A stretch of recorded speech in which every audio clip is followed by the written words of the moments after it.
You walk into a room and something shifts.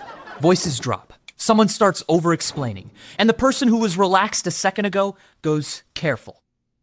They've called you intimidating, cold, hard to read, and you keep replaying the evening afterwards, wondering what exactly you did wrong. And here's the truth: probably nothing. Psychology has 7 explanations for why your presence intimidates people without you ever trying, and the 7th one is the one almost nobody wants to admit out loud. Start with real quiet people psychology. Your silence isn't threatening anybody in that room. It just quietly removes the hiding places everyone else had been using all night. Constant talk is cover. The jokes, the gossip, the quick, easy reactions all keep the energy moving fast enough that nobody has to feel anything too clearly. Then you pause, and inside that pause, people suddenly hear themselves, their nerves, their need to be liked, their own unfinished sentences hanging there in the air. Rooms run on fast feedback. Smile quickly, laugh quickly, reassure quickly, and you answer slowly, which breaks the rhythm everyone else was hiding inside. When people can't read you, they write you instead. Cold, distant, judging, because your silence just turned the volume up on everything they were already insecure about. But silence isn't emptiness. Sometimes it's the place where a real answer is still being built, and the right people eventually learn to hear the difference in it. And once people notice how comfortable you are in silence, they notice something else missing too. You are not asking anybody's permission to be standing in that room. One of the clearest signs you intimidate people is simple. You stop chasing approval, and everybody still leading with approval can feel that the second you walk in. Most rooms quietly run on a trade. Shrink your opinion a little, laugh on cue, say yes while you mean no, and in return you get accepted. Somewhere along the way, you quit that economy entirely. You still want connection as much as anyone, you just stopped paying for it with your own truth.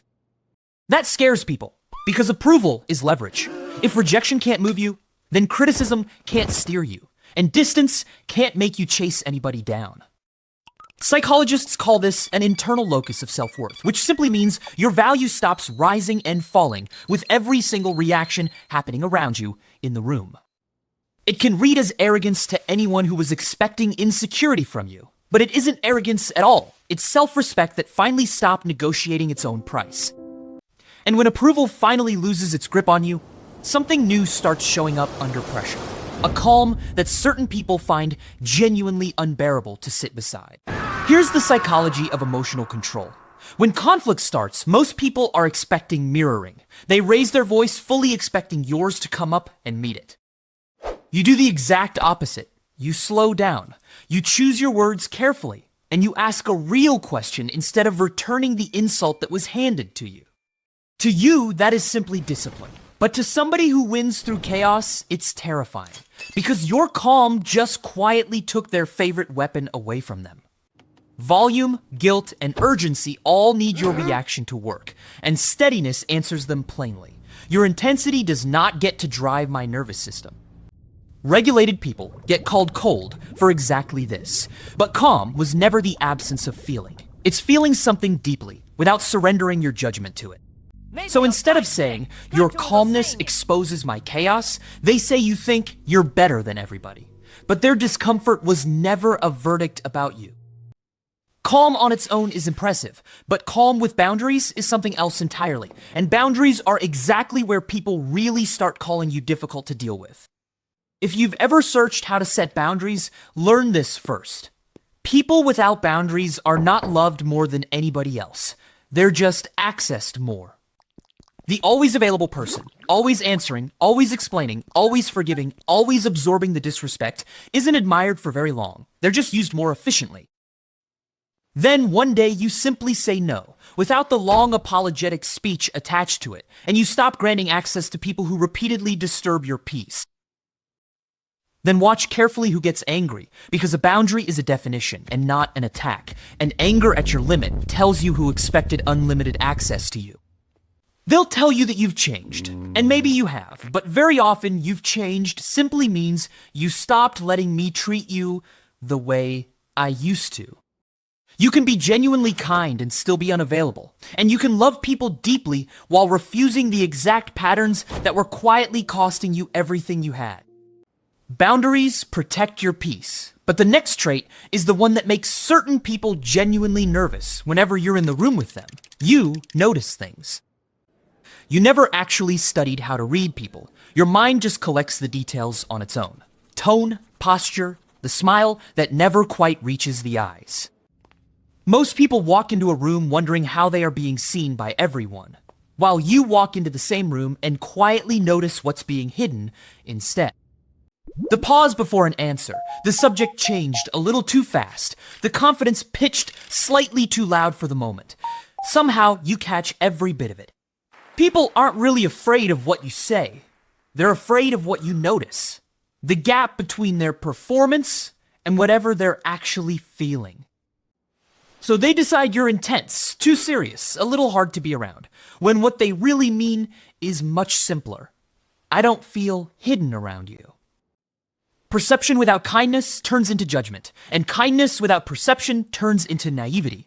Carrying both of them at once is what makes a presence feel safe. And because you can see straight through the performances, one particular social currency stopped working on you completely, which brings us directly to the drama itself. Everybody says protect your peace, and here is what that actually looks like in practice. You stop joining the drama just to prove that you belong somewhere. Drama is fast bonding, because shared outrage feels like closeness. React together, blame together, repeat together. Instant membership, almost no real depth. You listen without instantly agreeing. You hear one side and quietly remember another one exists, and you refuse to hand down a judgment on the group's schedule.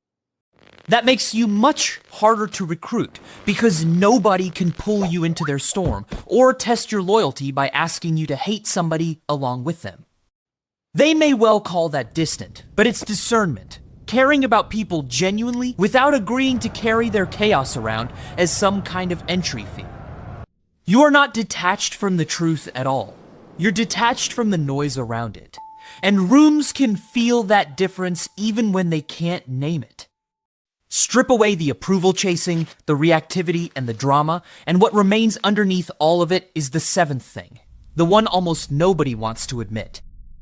Quiet confidence never announces itself. It pauses before speaking. It admits the things it doesn't know, and it can sit alone without calling that a failure.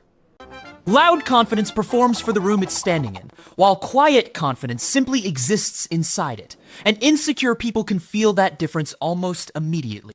Arrogance says I am better than you are, while quiet confidence says something far scarier than that. I don't need to shrink myself to make you comfortable. It can't really be manipulated. It doesn't beg or chase or collapse under disapproval, and people can always feel when somebody stopped asking permission to exist. So, some people will try to humble you while you are not even bragging, because your steadiness keeps quietly reminding them that they are still performing for the room. So keep it clean, because confidence that belittles other people is only insecurity wearing armor, and the real thing says something simpler. I'm no longer beneath myself. So no, you are not too quiet or too intense or too much for anybody. You're a mirror, and not everyone is ready to look at their own reflection. If people keep misreading your calm, let your consistency answer for you, and go watch our video on why intelligent people disappear. Same mirror, a different